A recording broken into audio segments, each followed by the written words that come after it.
Welcome to One of Those Times in a Life, a musical journey through songs and stories. This week, Chapter 3, The Missing Piece.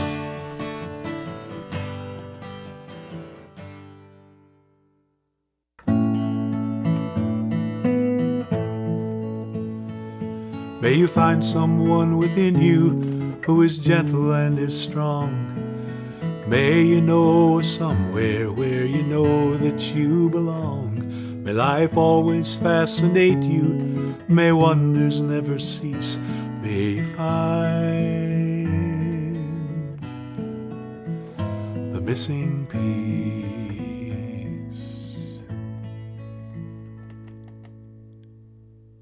That's the first verse of The Missing Piece, a song I wrote nearly 30 years ago and have been singing ever since.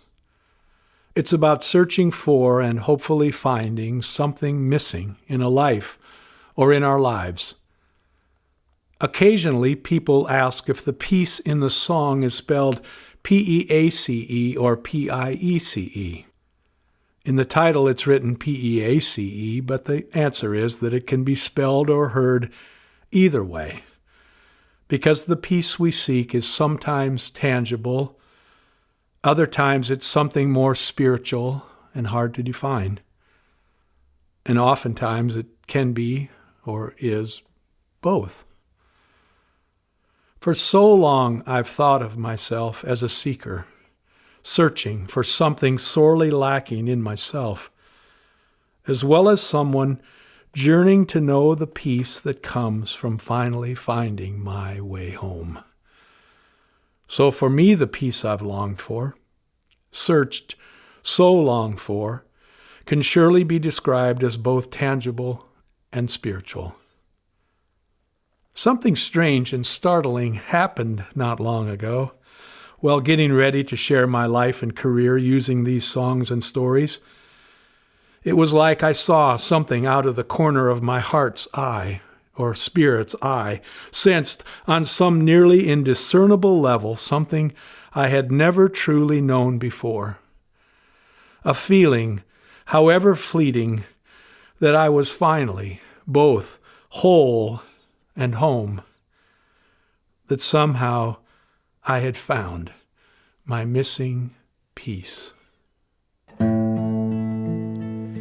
May you be one more time courageous than the times you are afraid. And may you be doubtful one less time than you have faith. May you get to know your demons and sometimes set them free. And may you find the missing piece.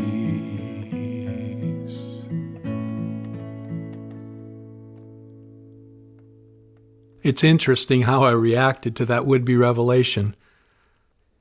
I got scared.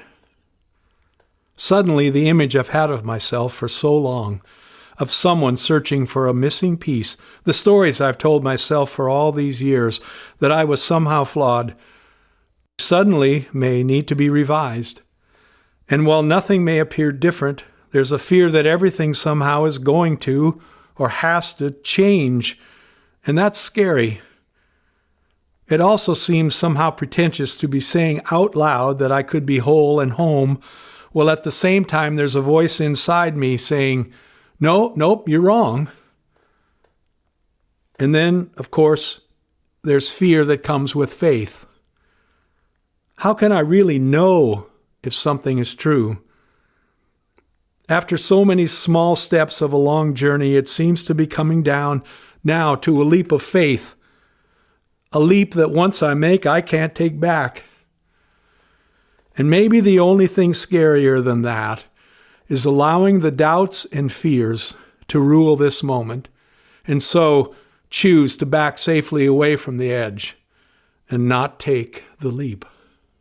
Find the missing piece to every puzzle. Find the missing piece to all your wars. Share the missing piece that is in others, and be the missing piece that someone else is searching for.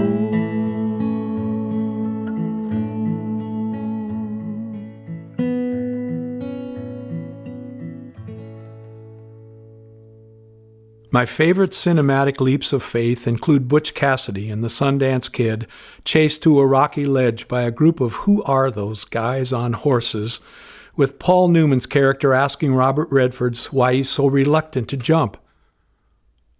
"I can't swim," Redford replies. "Ah, hell, the fall will probably kill you," Newman answers. And with that, they take a profane flying leap together into what proves to be the liberating safety of a raging river. Another leap I like a lot is Dorothy's, much quieter and less literal one in The Wizard of Oz, when she must have faith and fully trust the ruby slippers she's wearing to finally transport her home again to Kansas, to those she loves and those who love her. I dare say the figurative leap that I've just taken is much less dramatic and magical than either of those, and yet it still may prove in its way to be life-changing. What's the aftermath of a leap of faith supposed to look like, and how do I talk about it?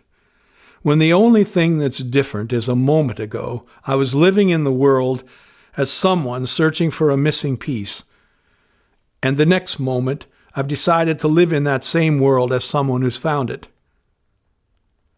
The truth is, I don't know what it's supposed to look like or feel like, but I want to find out. And the only way I know how to do that is the same way I discover most things that have the potential to be life-changing, and that is to get up every morning believing. In this case, believing I found some missing piece, and then choosing to live each moment as if that's true, while at the same time testing and tempering that faith every chance I get, which surely means acknowledging instead of ignoring the doubts that grow out of such changes. There's a certain magic, along with some mystery, and a lot of mundane in thinking that way. That's okay, because I know as I say it, that the idea is alive, and somehow that matters a lot right now. It also feels important to say all this out loud as I begin to share my life and career in songs and stories, promising to do my best, to tell the truth and leave nothing behind the curtain, which in this case means to talk about a leap of faith. Time will tell what difference it all makes.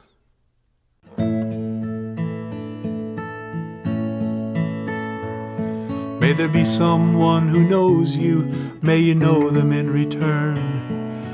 Find new ways of giving and always something more to learn. May the world that you have hoped for in time be yours indeed. May you find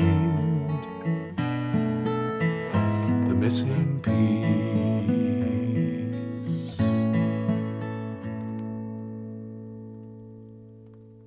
In the fall of 1965, I came to Seattle, to the University of Washington, and with the exception of a few years, have called Puget Sound home ever since.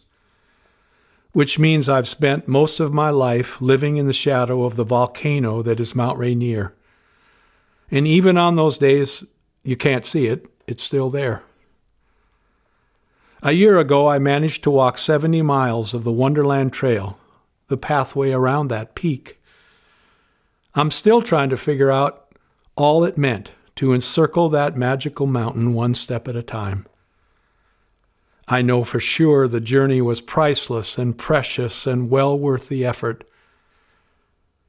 In a similar way, I feel I've lived much of my interior life in the shadow of a different kind of volcano, and somehow feel I've persevered and had the time and stubbornness to journey around that metaphorical and mythical mountain, as well as Mount Rainier, and feel it's a good time to figure out and talk about all that such a journey has meant or might mean.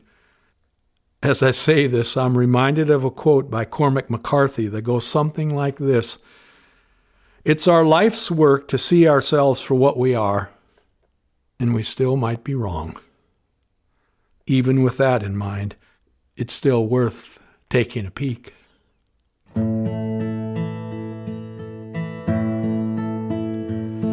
May you welcome new adventure.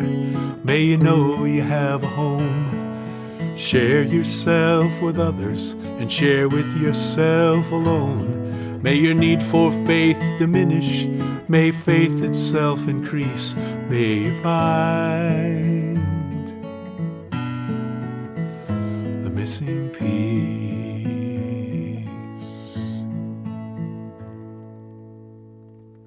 T.S. Eliot wrote, "We shall not cease from exploration, and at the end of all our exploring will be to arrive where we started and know the place for the first time."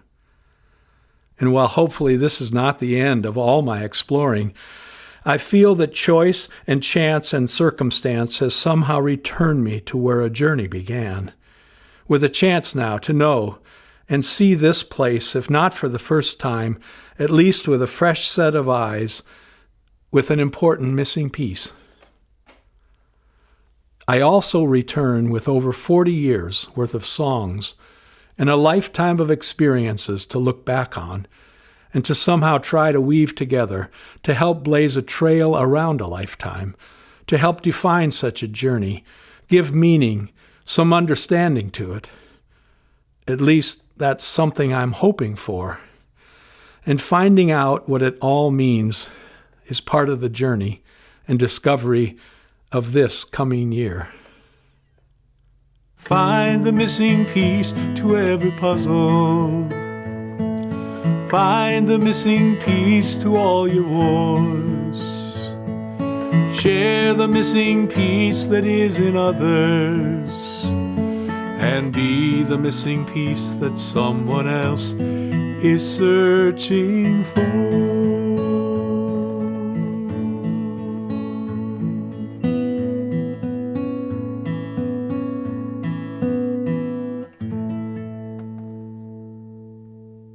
We each make our separate journeys. Yet, like it or not, we are also on a journey together.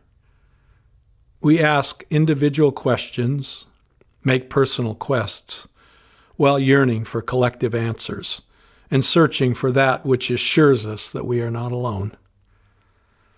A significant part of all our journeys and so many questions are found in stories we tell and songs we sing. My hope is that the stories here may add a small voice to the collective campfire. The songs add their part to the common chorus. Songs and stories of someone searching for a missing piece, sung and told now by someone choosing to believe he's finally whole and home. The telling and the singing do not come with guarantees, but simply possibilities that we are better for the journey, better for the sharing, perhaps able to see something out of the corner of our collective eye that we simply would not or could not have seen if we were not sharing the journey. Find the missing piece to every puzzle. Find the missing piece to all your wars. Share the missing piece that is in others, and be the missing piece that someone else is searching for.